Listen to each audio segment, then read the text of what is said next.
Olá, leitores da Bíblia, bem-vindos ao dia 256. Sou a Tati Camargo, do Mulheres com Fé, e juntos estamos lendo a Bíblia por completo, com apenas 15 minutos por dia e alguns minutos adicionais para um mini estudo bíblico. Hoje nós vamos começar Daniel. Daniel são apenas 12 capítulos, fica logo depois do livro de Ezequiel. Ontem nós lemos Joel e já concluímos, foram apenas 3 capítulos. Se você ainda não leu, corre lá no YouTube ou no Spotify e acesse o áudio para que você possa fazer a sua leitura, compartilhe com seus amigos, suas amigas, sua família. E vamos levar a palavra de Deus para a casa das pessoas. Antes de nós iniciarmos a leitura, vamos fazer a nossa oração. Senhor Deus, amado Pai, nós te agradecemos por mais um dia de vida. O Senhor é nosso Deus, nosso Senhor, nosso Salvador, um Deus cheio de bondade, um Deus cheio de compaixão. Temos aprendido tantas coisas boas sobre o seu caráter. Como é bom servir um Deus que sempre nos dá a oportunidade de nos arrependermos genuinamente.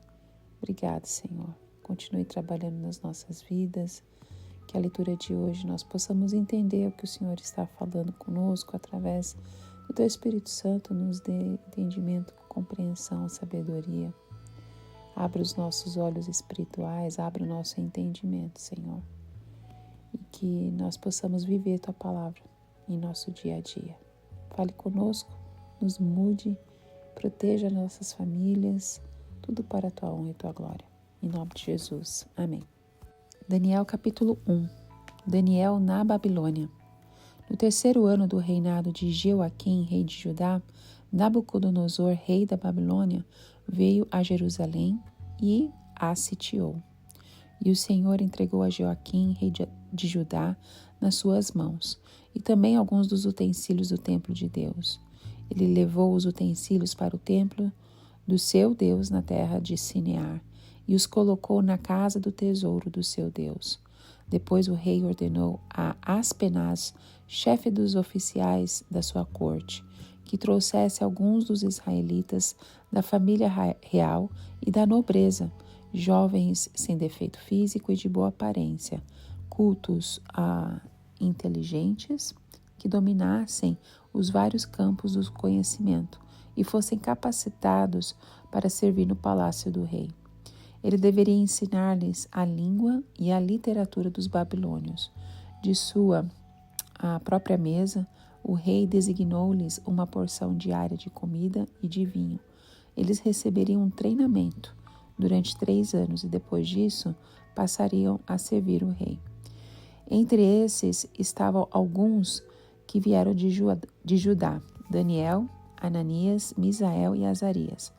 O chefe dos oficiais deu-lhes novos nomes. A Daniel deu o nome de Beltesazar, a Ananias, Sadraque, a Misael, Mesaque e a Azarias, Abednego.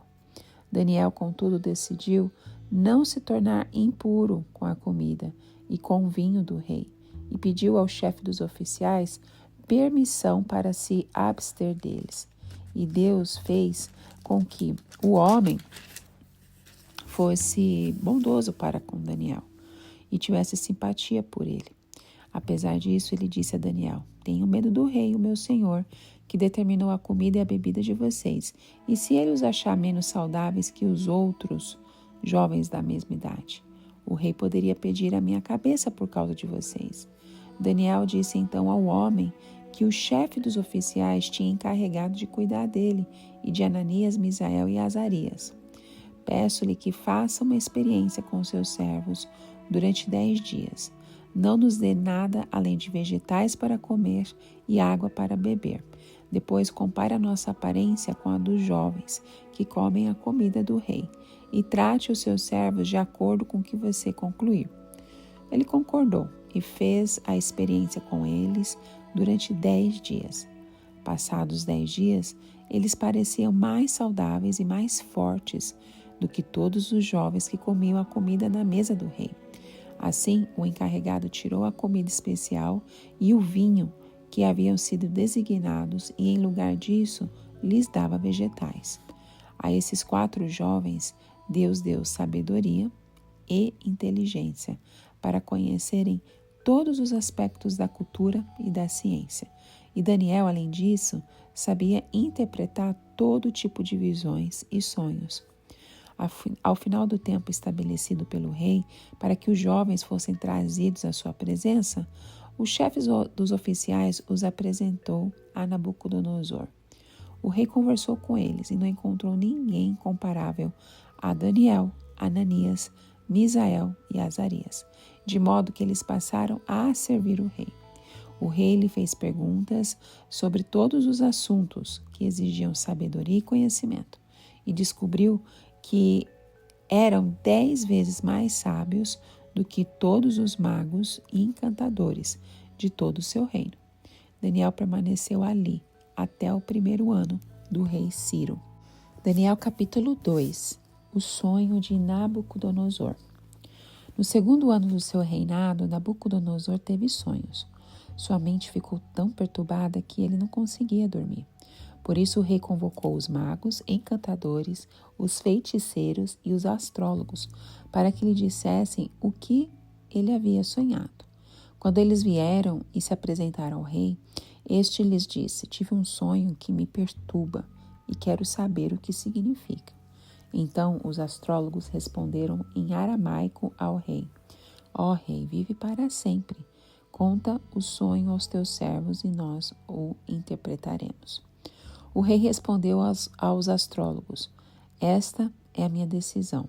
Se vocês não me disserem qual foi o meu sonho e não interpretarem, farei que vocês sejam cortados em pedaços e que as suas casas se tornem montes de entulho. Mas, se me revelarem o sonho e o interpretarem, eu lhes darei presentes, recompensas e grandes honrarias. Portanto, revelem-me o sonho e a sua interpretação." Mas eles tornaram a dizer: "Conte o rei o sonho a seus servos e nós o interpretaremos." Então o rei respondeu: "Já descobri que vocês estão tentando ganhar tempo, pois sabem da minha decisão. Se não me contarem o sonho, todos vocês receberão a mesma sentença, pois vocês combinaram enganar-me com mentiras, esperando que a situação mudasse. Conte-me o sonho e saberei que vocês são capazes de interpretá-lo para mim." Os astrólogos responderam ao rei: "Não há homem na terra que possa fazer o que o rei está pedindo. Nenhum rei, por maior e mais poderoso que tenha sido, chegou a pedir uma coisa dessas a nenhum mago, encantador ou astrólogo. O que o rei está pedindo é difícil demais. Ninguém pode revelar isso ao rei, senão os deuses, e eles não vivem entre os mortais." Isso deixou o rei tão irritado e furioso que ele ordenou a execução de todos os sábios da Babilônia. E assim foi emitido o decreto para que fossem mortos os sábios. Os encarregados saíram à procura de Daniel e dos seus amigos para que também fossem mortos. Arioque, o comandante da guarda do rei, já se preparava para matar os sábios da Babilônia. Quando Daniel dirigiu-se a ele com sabedoria e bom senso, ele perguntou ao oficial do rei: "Por que o rei emitiu um decreto tão severo?" Arioque explicou o motivo a Daniel. Diante disso, Daniel foi pedir ao rei que lhe desse um prazo e ele daria a interpretação. Daniel voltou para casa, contou o problema aos seus amigos Ananias, Misael e Azarias e lhes pediu que rogassem ao Deus dos céus que tivessem misericórdia acerca desse mistério, para que ele e seus amigos não fossem executados com outros sábios da Babilônia. Então o mistério foi revelado a Daniel de noite numa visão. Daniel louvou a Deus dos céus e disse: "Louvado seja o nome de Deus para todo sempre. A sabedoria e o poder a ele pertencem. Ele muda as épocas e as estações, destrona reis e os estabelece, dá sabedoria aos sábios e conhecimento aos que sabem discernir. Revela coisas profundas e ocultas, conhece o que jaz nas trevas, e a luz habita com ele. Eu te agradeço e te louvo, ó Deus dos meus antepassados. Tu me deste sabedoria e poder e me revelaste o que te pedimos. Revelaste-nos o sonho do rei. Daniel interpreta o sonho. Então Daniel foi falar com Arioque, a quem o rei tinha designado para executar os sábios da Babilônia. Ele disse: Não execute os sábios, leve-me ao rei e eu interpretarei para ele o sonho que teve. Imediatamente, Arioque levou Daniel ao rei e disse: Encontrei um homem entre os exilados de Judá que pode dizer ao rei o significado do sonho. O rei perguntou a Daniel, também chamado Beltesazar: Você é capaz de contar-me o que vi no meu sonho e interpretá-lo? Daniel respondeu: Nenhum sábio, encantador, mago ou adivinho é capaz de revelar ao rei o mistério sobre o qual ele perguntou, mas existe um Deus nos céus que revela os mistérios. Ele mostrou ao rei Nabucodonosor o que acontecera nos últimos dias. O sonho e as visões que passaram por tua mente quando estavas deitado foram as seguintes. Quando estavas deitado, ó rei, tua mente se voltou para as coisas futuras, e aquele que revela os mistérios te mostrou o que vai acontecer. Quanto a mim, esse mistério não me foi revelado porque eu tenha mais sabedoria do que os outros homens, mas para que tu, ó rei, saibas a interpretação e entendas o que passou pela tua mente. Tu olhastes, ó rei, e diante de ti estava uma grande estátua, uma estátua enorme, impressionante, e sua aparência era terrível. A cabeça da estátua era feita de ouro puro, o peito e os braços eram de prata, o ventre e os quadris eram de bronze, as pernas eram de ferro e os pés eram parte de ferro e em parte de barro. Enquanto estavas observando, uma pedra soltou-se sem auxílio de mãos, atingiu a estátua nos pés de ferro e de barro e os esmigalhou. Então o ferro, o barro, o bronze, a prata e o ouro foram despedaçados, viraram pó, como o pó da debulha do trigo na eira durante o verão. O vento os levou sem deixar vestígio, mas a pedra que atingiu a estátua tornou-se uma montanha e encheu a terra toda. Foi esse o sonho, e nós o interpretaremos para o rei. Tu, ó rei, és rei de reis. O Deus dos céus concedeu-te domínio, poder, força e glória. Nas tuas mãos ele colocou a humanidade, os animais selvagens e as aves do céu. Onde quer que vivam, ele fez de ti o governante deles todos. Tu és a cabeça de ouro. Depois de ti surgirá um outro reino, inferior ao teu. Em seguida surgirá um terceiro reino, reino de bronze, que governará toda a terra. Finalmente haverá um quarto reino, forte como o ferro, pois o ferro quebra e destrói tudo. E assim como o ferro despedaça tudo, também ele destruirá e quebrará todos os outros. Como viste, os pés e os dedos eram em parte de barro e em parte de ferro. Isso quer dizer que esse será um reino dividido, mas ainda assim terá um pouco de força do ferro, embora tenhas visto ferro misturado com barro. Assim como os dedos eram em parte de ferro e em parte de barro, também este reino será em parte forte e em parte frágil. E como viste, o ferro estava misturado com o barro. Isso significa que se buscarão fazer alianças políticas por meio de casamentos, mas a união decorrente dessas alianças não se firmará, assim como o ferro não se mistura com o barro. Na época desses reis, o Deus dos céus estabelecerá um reino que jamais será destruído e que nunca será dominado por nenhum outro povo. Destruirá todos os reinos daqueles reis e os exterminará. Mas esse reino durará para sempre. Esse é o significado da visão da pedra que se soltou de uma montanha sem auxílio de mãos, pedra que esmigalhou o ferro, o bronze, o barro, a prata e o ouro. O Deus Todo-Poderoso mostrou ao rei o que acontecerá no futuro. O sonho é verdadeiro e a interpretação é fiel. Então o rei Nabucodonosor caiu prostrado diante de Daniel, prestou-lhe honra e ordenou que lhe fosse apresentada uma oferta de cereal e incenso. O rei disse a Daniel: Não há dúvida de que o seu Deus é o Deus dos deuses, o Senhor dos reis e aquele que revela os mistérios, pois você conseguiu revelar este mistério. Assim o rei convocou Daniel num alto cargo e o cobriu de presentes. Ele o designou governante de toda a província da Babilônia e o encarregou de todos os sábios da província. Além disso, a pedido de Daniel, o rei nomeou Sadraque, Mesaque e Abednego administradores da província da Babilônia, enquanto o próprio Daniel permanecia na corte do rei. Daniel capítulo 3, a imagem de ouro de Nabucodonosor. O rei Nabucodonosor fez uma imagem de ouro de 27 metros de altura e 2,70 metros de largura, e a ergueu na planície de Dura, na província da Babilônia. Depois convocou os sátrapas, os prefeitos, os governadores, os conselheiros, os tesoureiros, os juízes, os magistrados e todas as autoridades provinciais para assistirem à dedicação da imagem que mandara erguer. Assim, todos eles, sátrapas, prefeitos, governadores, conselheiros, tesoureiros, juízes, magistrados e todas as autoridades provinciais se reuniram para a dedicação da imagem que o rei Nabucodonosor mandara erguer e ficaram em pé diante dela.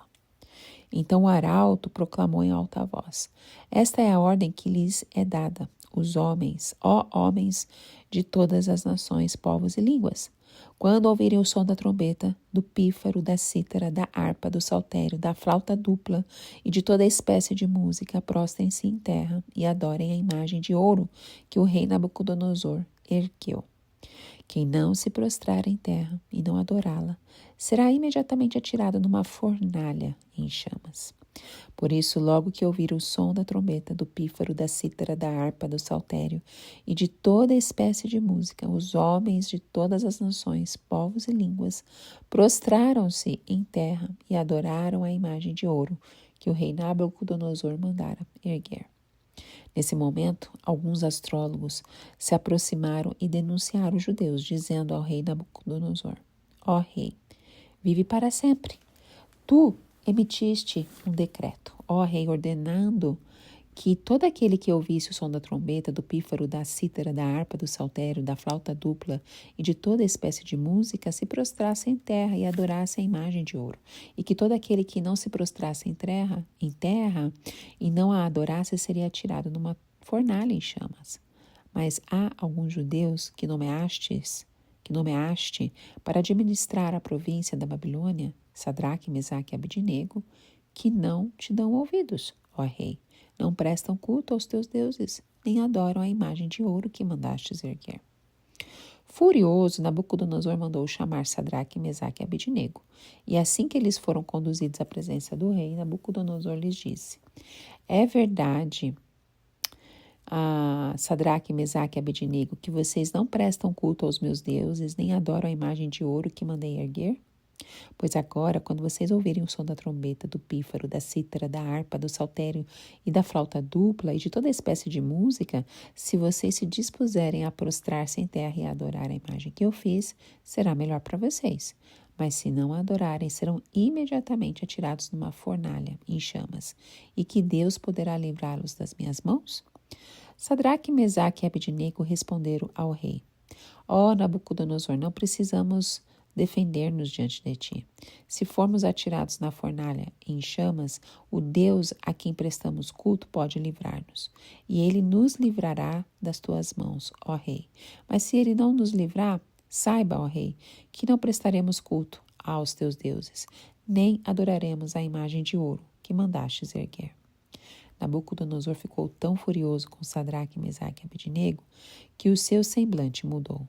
Deu ordens para que a fornalha fosse aquecida 7 vezes mais do que o costume e ordenou que alguns dos soldados mais fortes do seu exército amarrassem Sadraque, Mesaque e Abednego e os atirassem na fornalha em chamas. E os 3 homens vestidos com seus mantos, calções, turbantes e outras roupas foram amarrados e atirados na fornalha extraordinariamente quente. A ordem do rei era urgente, e a fornalha estava tão quente que as chamas mataram os soldados que levaram Sadraque, Mesaque e Abednego. E estes caíram amarrados dentro da fornalha, em chamas. Mas logo depois, o rei Nabucodonosor, alarmado, levantou-se e perguntou aos seus conselheiros: Não foram 3 os homens amarrados que nós atiramos no fogo? Eles responderam: Sim, ó rei. E o rei exclamou: Olhem, estou vendo 4 homens desamarrados e ilesos andando pelo fogo. E o quarto se parece com o filho dos deuses. Então Nabucodonosor aproximou-se da entrada da fornalha em chamas e gritou: Sadraque, Mesaque e Abednego, servos do Deus Altíssimo, saiam, venham aqui. E Sadraque, Mesaque e Abednego saíram do fogo. Os sátrapas, os prefeitos, os governadores e os conselheiros do rei se ajuntaram em torno deles e comprovaram que o fogo não tinha ferido o corpo deles. Nem um só fio de cabelo tinha sido chamuscado. Os seus mantos não estavam queimados e não havia cheiro de fogo neles. Disse então Nabucodonosor: Louvado seja o Deus de Sadraque, Mesaque e Abednego, que enviou o seu anjo e livrou seus servos. Eles confiaram nele, desafiaram a ordem do rei, preferindo abrir mão da sua vida e prestar culto e adorar a outro Deus que não fosse o seu próprio Deus.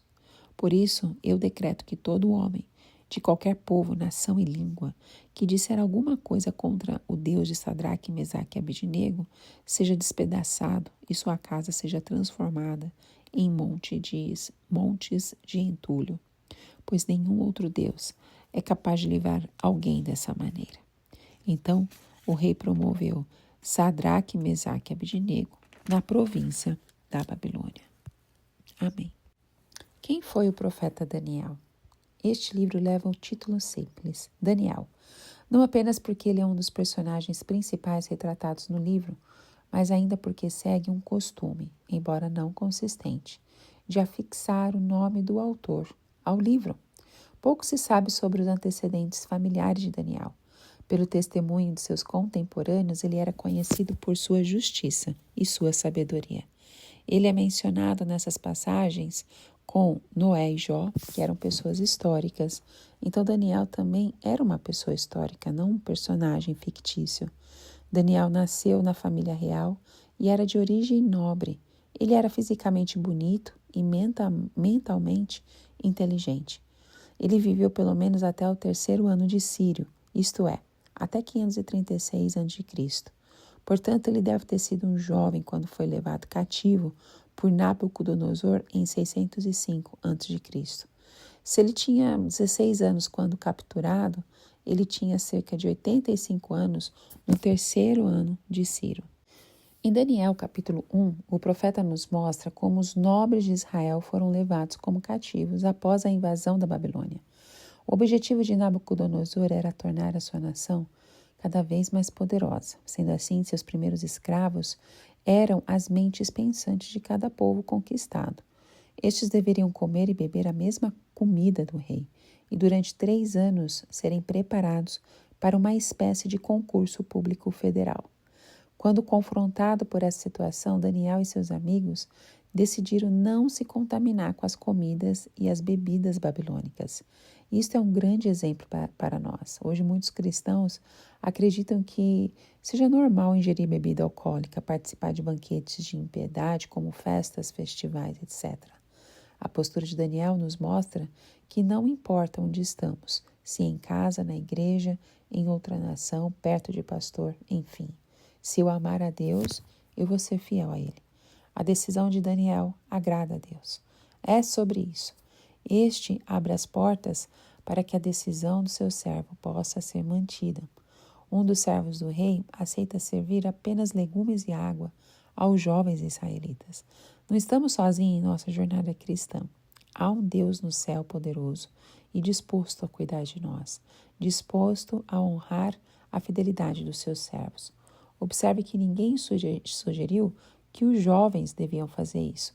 Eles podiam pensar: Deus nos abandonou, nos trouxe para cá como escravos. Quer saber? Não importa. Vamos viver como babilônicos agora. Não, Daniel não pensou assim. Mesmo em situação de adversidade, ele manteve a sua obediência, fidelidade e amor ao Senhor Deus.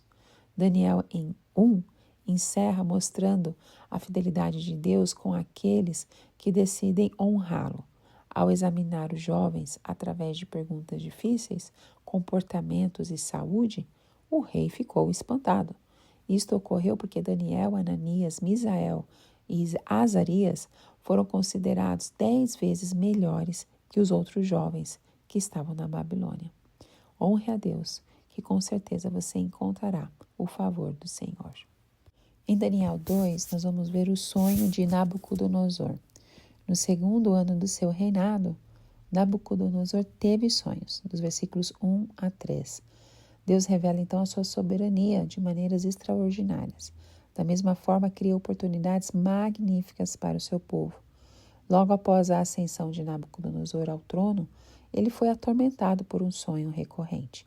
Uma vez que Daniel lembrou e interpretou apenas um único sonho, o uso do plural aqui, sonhos, parece indicar uma recorrência do mesmo sonho. Esse sonho, evidentemente, foi percebido por Nabucodonosor como tendo grande significado, pois ele estava perturbado pelo sonho e tão agitado que nem conseguia dormir. O rei convocou os sábios de seu reino. Eles professavam ser capazes de predizer o futuro por um meio ou outro. Se o método usado por um falhou em produzir o resultado desejado, esperamos que o método empregado por outro revele o significado do sonho. Eles foram chamados coletivamente para exercer seus encantamentos, a fim de dar ao rei uma interpretação que o aplacasse. O rei desafiou os sábios, dizendo: quero saber o que significa. Então, dos versículos 4 a 6, nós vamos ver o desafio de Nabucodonosor. Os astrólogos responderam em aramaico ao rei: ó rei, vive para sempre e conta o sonho aos teus servos e nós o interpretaremos. E aí o rei respondeu aos astrólogos: esta é a minha decisão. Se vocês não disserem qual foi o meu sonho e não interpretarem, farei que vocês sejam cortados em pedaços e que as suas casas se tornem montes de entulho. Então, para evitar o que fosse enganado, Nabucodonosor exigiu que os sábios lhe dissessem o que havia sonhado e qual o significado do sonho. E isso jamais havia sido feito antes. Evidentemente, o pedido para interpretar o sonho havia sido feito aos magos em outras ocasiões, pois eles não ficaram surpresos. Além disso, afirmaram com confiança que quando o rei lhes revelasse o sonho, eles os interpretavam. Eles estavam confiantes de que, com sua sabedoria coletiva, poderiam satisfazer o rei com uma interpretação. Embora o rei possa ter feito tal exigência aos sábios anteriormente, ficado satisfeito com suas respostas, ele evidentemente nunca lhe pediu que interpretasse um sonho que ele percebeu ter importância como esse. Então ele decidiu testá-los. Se eles pudessem prever o futuro interpretando sonhos, deveriam ser capazes de reconstruir o passado e recordar o sonho do rei. Então ele se recusou a compartilhar seu sonho com eles. Isso não significa que ele o tenha esquecido. Se ele tivesse feito isso, os sábios, para se salvarem da morte, poderiam facilmente ter inventado um sonho e depois interpretado. O rei raciocinou que se eles não pudessem recordar o passado, suas previsões sobre o futuro, não seriam confiáveis. O rei prometeu recompensas e honra para os sábios recordarem e interpretarem o sonho, mas ele os colocou sob pena de morte e suas casas seriam queimadas em escombros se não pudessem se lembrar do sonho. A maioria das pessoas em todo o mundo acreditam na existência de Deus. Muitos deles querem apenas saber a quem seguir. Novamente, os sábios pediram que o rei compartilhasse o sonho com eles, prometendo então interpretá-lo. O rei percebeu que eles estavam ganhando tempo e falou novamente sobre a penalidade por não contar os sonhos. Lá nos versículos 7 ao 11. Bom, os sábios, para se defenderem, afirmaram que o rei estava fazendo um pedido irracional. Nos versículos 12 ao 16, diz que Nabucodonosor ficou tão irritado e furioso que ele ordenou a execução de todos os sábios da Babilônia. Assim que foi emitido o decreto, Arioque, o comandante da guarda do rei, já se preparava para matar os sábios da Babilônia. Então Daniel dirigiu-se a ele com sabedoria e bom senso, pedindo para que ele desse um prazo para que ele desse a interpretação do sonho. Daniel voltou para casa, contou o problema aos seus amigos Ananias, Misael e Azarias e lhes pediu que rogassem ao Deus dos céus que tivesse misericórdia acerca desse mistério, para que ele e seus amigos não fossem executados com os outros sábios da Babilônia. Então o mistério do sonho de Nabucodonosor foi revelado a Daniel de noite, numa visão. Diante do rei, Daniel dá glória a Deus pela revelação do sonho. Em nenhum momento ele atrai a atenção para si. Recebendo de Deus o conhecimento do sonho e sua interpretação, Daniel foi até Arioque, o comandante do rei, e informou de que estava pronto para interpretar o sonho. O sonho era relativamente simples. Daniel relatou que o rei tinha visto uma estátua enormemente grande. Seu tamanho e aparência eram impressionantes. Fazia o rei parecer insignificante quando estava diante dele. A estátua era deslumbrante por causa dos metais de que era feita. Dos versículos 36 ao 39 tem a interpretação do sonho. A cabeça de ouro é a Babilônia. Sem a permissão de Deus, nenhuma autoridade é instituída. O peito e os braços de prata representavam a ascensão dos medos e persas. O ventre e as coxas de bronze representavam o terceiro reino, Império Grego. Devemos ter cuidado de não nos tornarmos politicamente apaixonados, porque todo governo humano é temporário. A interpretação de Daniel deixa claro que a imagem revelava o curso dos reinos gentios, que por sua vez governariam a terra da Palestina e o povo de Israel. Nabucodonosor, cabeça do Império Babilônico, era representado pela cabeça de ouro. Seu pai havia chegado ao poder na Babilônia por conquista militar, mas Nabucodonosor recebeu seu domínio e poder e glória de Deus. O governo de Nabucodonosor era visto como um império mundial, no qual ele governava toda a humanidade, bem como os animais e pássaros. Na época da criação, o direito de governar a terra foi dado ao homem, que deveria ter domínio sobre ela e todas as criaturas nela. Gênesis 1, 26. Aqui Nabucodonosor, por designação divina, estava ajudando a cumprir o que Deus havia planejado para o homem. A segunda parte da estátua, o peito, os braços de prata, representava a ascensão dos medos e persas. Os medo-persas conquistaram os babilônios em 539 a.C. As armas de prata evidentemente representam as duas nações da Média e da Pérsia, que juntas derrotaram a Babilônia. Embora esse reino tenha durado mais de 200 anos, mais do que o Império Neobabilônico, de 87 anos, o Império Medo-Persa era inferior a ele, como prata em comparação com o ouro. O ventre e as coxas de bronze representavam o terceiro reino a surgir. Este foi o Império Grego. Alexandre o Grande conquistou os Medo-Persas entre 334 a 330 a.C. e assumiu autoridade sobre seus povos e território.